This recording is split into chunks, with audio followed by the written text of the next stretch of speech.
It's Tuesday. Happy Tuesday, world. Just got back from a 50k ride. Wearing the bibs, still got a heart rate monitor on. Probably don't need that. Oh, that's better. Bibs only, it's the way to go. Alarm went off at 4:30 this morning, 4:20, got up. My watch is saying I got like 6 hours 50 sleep, and I'm pretty to be honest, I'm pretty in tune with my body these days, and I was only thinking of it earlier. I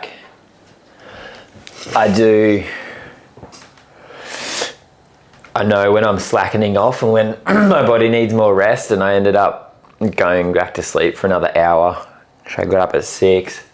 Weather's pretty dreary here at the moment, not the most, it wasn't raining, but just really windy.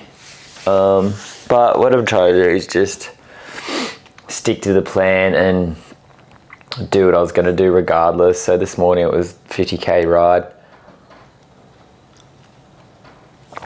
Feeling okay today, just a bit of tension in my body, just same old sort of things, just stress and anxious thoughts just manifesting in my body through that right side. But it is what it is, and it's just accepting it, and I'll get through it. I don't know that it'll go away.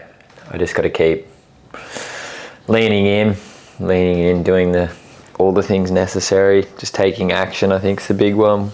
Lack of action is what breeds that complacency, and with that comes the frustration. So yeah, I think this morning is just a bit of a jobs day, like groceries, stuff like that need to get done, washing, all the fun things. No one wants to hear about that. I think this morning I want to just give myself some love and some props, and really use it as an exercise to try and lift myself up. I feel I've done a lot of coaching and stuff, and a lot of work on myself. I think you can fall into the trap of being reliant on that. Can be quite addictive, and it's feel good stuff, but at the end of the day you have to take the action. That's the big one, the big takeaway from it all. So I'm trying to I'm fairly good at motivating myself. I think I would say empowering myself, but it's more not letting, I think we're always in our power. It's not letting my mind disempower me. The negative thoughts, negative beliefs, all that can creep up on you, and they're the stuff that sort of extinguishes your flame a little bit. For me, I'm just trying to rewire my brain and my thought patterns, and it's that, and connecting with the spiritual world, and all these things seem like, I don't know, if I told myself this even 4 or 5 years ago, I'd be like, it's crazy, it's just the way you are. But it's the power of belief and picturing your future and drawing that into the now. Whatever you wish to achieve in this world, it's highly possible, and we're all capable, and we can change. And I think we mistake our thoughts as our identity. So the stuff that goes through our mind and everything, we link that, we make that become our identity. So the way we think is just our brain. It's not our soul. It's not the person that we are. It's just the thoughts that come through. And I guess a good example I think of in that is if you think about killing someone, you genuinely think about that, it's an option and a thought that comes into your mind. It doesn't make you a bad person. It doesn't automatically make you a killer because it is a thought. It's not. The difference between a criminal and someone who's not is taking that action, being able to be conscious with your thoughts and process them, process the thoughts and not take that action is where the empowerment lies. I guess it's when you lose control is a whole other thing, but it's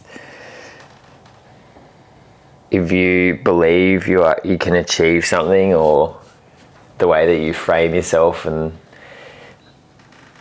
the thought patterns and what you put energy into. I think something that I spoke to yesterday is like the best thing you can do is just smile, you know, give people a smile and just go through life enjoying it. And for me, that's like, it's so simple, but it's like, I feel in this moment, I was feeling like angry, and I think a term that I like a little bit more is I just felt grumpy yesterday. And that's okay, and trying to live with that and not fight it is what I find quite difficult. And it's being able to just be at peace with that and move through it, and then know that it's part of the journey and you will feel that. But it's really like a child, and you know, processing that emotion and moving through it. You see kids go through the whole range of emotions in a day, and I try not to get stuck in it, and I want my new identity to just be a happier version of me, just having more love and joy. And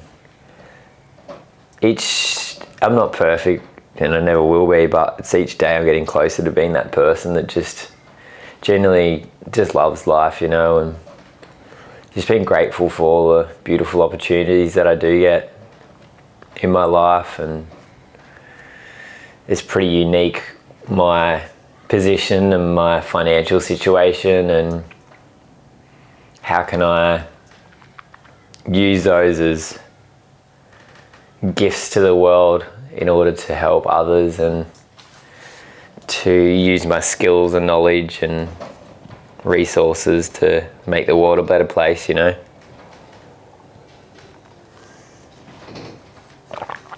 I think a really good exercise, and I did this back in last year, is to do I'm just checking my time here, I forgot to set it on my watch, 8 hours, 8 minutes 20, halfway, is to write your own eulogy. And I wrote it from the perspective of a loved one, somebody I never met. And I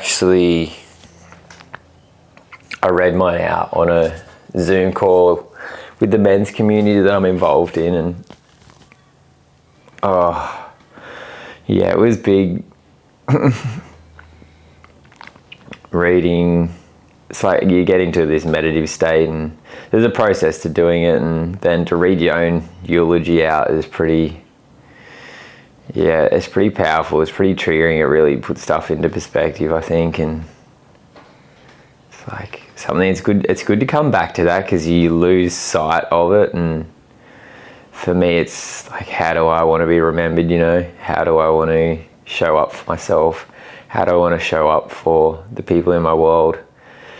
How do I want to create impact? And it's like, who will be at my funeral? What will the people say?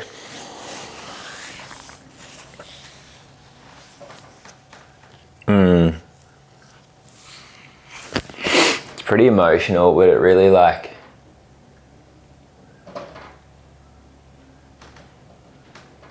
it's like, how can you create more memories with the people that you love and adore, and how can you create a better life for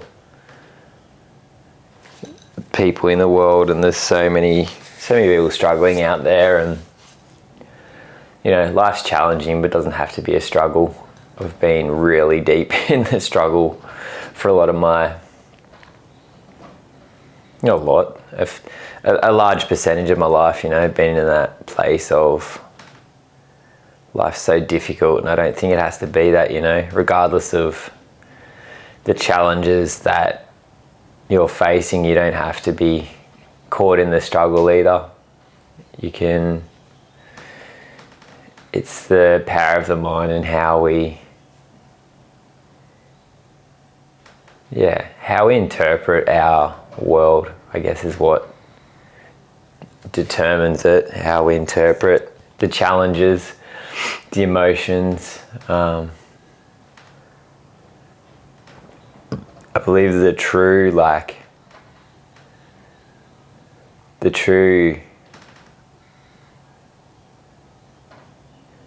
I think being at peace within your mind and within yourself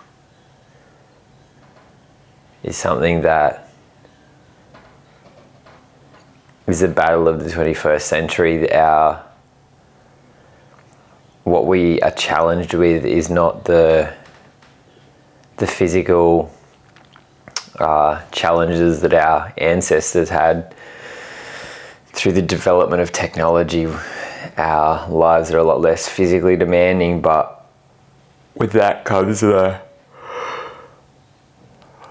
feel it's some greater mental challenges. A lot of our parents, grandparents, great-great-grandparents, I don't think they had the time or the luxury to sit with themselves and the thought when shit just needed to get done, Whereas we live in a society where you can work from your computer, you can work from home, but the mental struggle that a lot of us face is far greater, and it's how do you overcome the battle of the mind.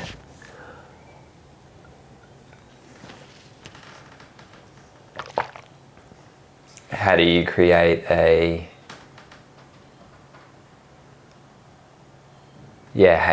lifestyle for yourself that is conducive to your mind and your environment? And it's not easy. I think mental fitness is something that has huge rewards but can't be seen, it's not visual. My mental fitness, I feel, is fairly high, and I feel my external world is mirroring that, but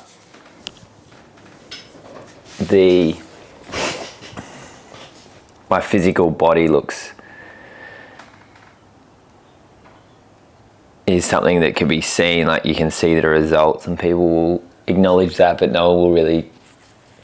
Some people close to you often see it, but you won't get the reward of the internal work that you've done. And I've delved in pretty hard into the personal growth and healing, and that's the hard stuff. Like, that shit's really fucking hard, and you've got to be raw and vulnerable, and wear your heart on your sleeve in front of yourself and others. And that's the stuff that I'm probably most proud of, the internal work, and it allows me to be the best version of me in front of others, and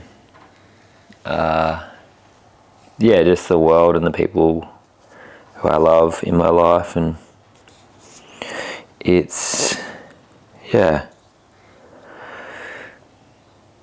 I'm not sure if any of that made sense, but if it helped you, I'm glad you watched it, because I'm forever grateful for you. Today I'm grateful for this beautiful technology that I have in my world that has allowed me to live a life that's more it's less physically demanding, that allows me to focus that energy into my training. Yeah. Happy Tuesday. Let's go.